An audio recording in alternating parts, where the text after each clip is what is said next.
I was genuinely thrilled to pull these two cameras head to head and finally find out how the cheapest 360 camera on the market, the Akaso 360, which costs less than $200, will stand against the best consumer 360 camera available right now, the Insta360 X5, which costs roughly 2.5 times more. Akaso sent me this camera to test, to play with, and to provide a fair and honest feedback. And I promise them one thing very clearly: I will review this camera with no mercy.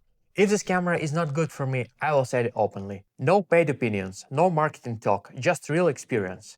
To be completely honest, I didn't expect a lot from a 360 camera that costs less than some traditional action cameras released 2 years ago, like the DJI Action 4. So in this video, I will show you the thing that disappointed me, the things that positively surprised me, and the things that actually made me happy about this camera. Let's start from the outside. The very first thing we can notice is the similarity to the Insta360 cameras. And honestly, why not? Insta360 has many years of experience building 360 cameras. They have refined the design, ergonomics, button placement, and overall usability. Copying a proven design is not something bad at all. It's actually a smart move. The Akaso 360 looks and feels very similar to the Insta360 X3, but with a larger screen visually closer to the Insta360 X4. If you ever used an Insta360 camera before, you will feel immediately familiar with this one. The next thing I noticed was the build quality, and surprisingly it was very decent. I was expecting some wobbly parts, cheap buttons, or a battery door that doesn't properly close. But overall, no complaints at all. Everything feels solid, well assembled, and reliable. In the standard bundle, Akaso includes 2 batteries, and this is a very good decision. Battery life is not the best, we'll talk about that later, but having a second battery absolutely compensates for this limitation and makes the camera much more usable in real life. Accessories for the Akaso 360 also look very familiar. Guess which accessories they resemble? Correct, Insta360. And again, in my opinion, this is awesome. You don't need to buy everything from scratch, and switching between systems becomes much easier. But build quality and external similarities are only the beginning. The real camera qualities are inside. So let's talk about the image quality. The maximum resolution of the Akaso 360 is 5.7K at 30 fps. There is no 8K option, which already puts it behind the Insta360 X5 on the paper. If you want to shoot in 60 fps, the 360 resolution drops to 4K, which is quite low, and later you'll clearly see why this matters when reframing. As always, I started testing early in the morning, before sunrise, to check low light performance. And as expected, this camera does not handle low light very well. It uses half-inch sensor, and in full 360 mode, the image looks dark, washed out, and noisy. Shadows lose detail quickly, and the overall image feels flat. However, something interesting happened. But when I switched the camera to what Akaso calls single lens mode, and I'll explain why I'm putting this in quotes, the result was noticeably better. There was less noise, more visible detail, and overall the image looked cleaner. In full 360 mode, everything felt darker and less detailed. Here, take a look at this side-by-side comparison with the Insta360 X5. Before the sun appeared, the Insta360 X5 absolutely wins in low light, no surprise at all, so let's move on. With a little more light, I performed another test. The sun had just appeared above the horizon, covering everything with a warm orange tint, while still leaving deep shadows all around. This is exactly the type of scene where the Insta360 X5 shines thanks to adaptive tone. The Akaso 360 doesn't have advanced computational processing like that, so the result is exactly what you would expect. Highlights clip faster, shadows stay darker. But knowing the price difference, I honestly wouldn't call it bad. As more and more light appeared, the image quality on the Akaso 360 kept improving. When the sun became stronger and fully visible, I compared the Akaso 360 again with the Insta360 X5. Details were noticeably better compared to before sunrise. Of course, the Insta360 X5 is still the clear winner. But the goal here is not to decide which camera is better. The real question is this: can a $200 360 camera compete at some level with the best 360 camera on the market?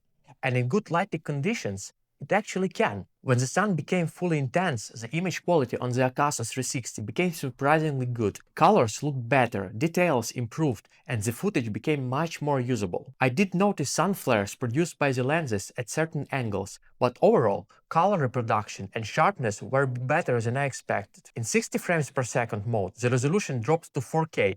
This means the footage is not ideal for the large screens or heavy reframing, but for mobile phones, social media, and casual viewing, it's absolutely fine. Now, let's talk about features. As you already understood, Akaso 360 doesn't have dedicated low-light mode.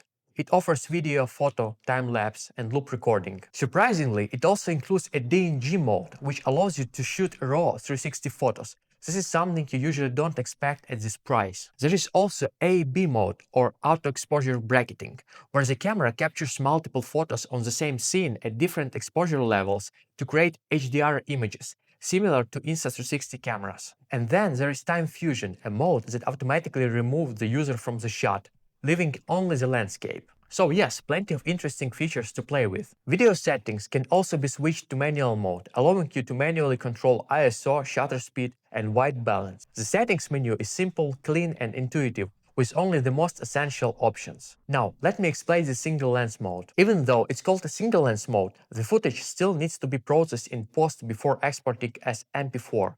But the image quality is noticeably better than full 360 mode. While reframing, you can also choose different formats and aspect ratios, which give you more creative freedom. Speaking of software, Akaso 360 Studio is actually very good.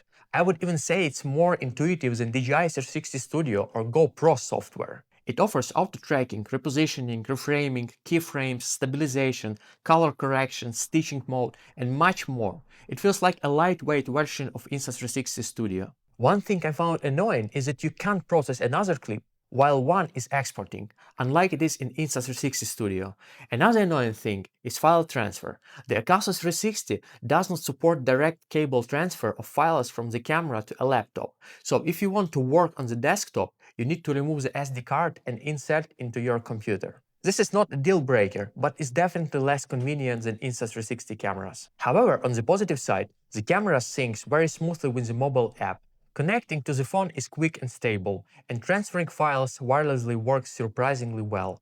Battery life is around 60 to 70 minutes when recording in 5.7K at 30 fps, so including two batteries in the box makes perfect sense. As for the audio, the camera has multiple microphones, and the sound quality is absolutely fine. Just listen yourself and compare it with the Insta360 X5. So, filming now side by side with Akaso 360 and also Insta360 X5. On the video preview, of course, the differences is huge, because on Insta360 X5 everything is super bright. I can see absolutely all the details. Well, on the Akaso 360, of course, it's more than 2 times cheaper camera and less details, but at the same time I can recognize a lot of stuff even on the video preview, and we'll see on the large screen how it looks like. So, who is this camera for? The camera is for anyone who wants to get familiar with 360 cameras without spending a lot of money. It's not waterproof and there is no diving case, so it's not designed for underwater filming. But it's a simple, lightweight, compact, and in good lighting, it does its job real well. Taking into account the price, in my opinion, this camera definitely deserves an attention. So, that's it for today. Please leave your thoughts in the comments below and let me know what you think about this camera. Akaso didn't pay me for this review. All opinions are completely honest. If you enjoyed the video, just hit the like, subscribe, and I'll see you in the next one. And if you celebrate Christmas, then I wish you Merry Christmas and Happy Holidays. Cheers. Bye.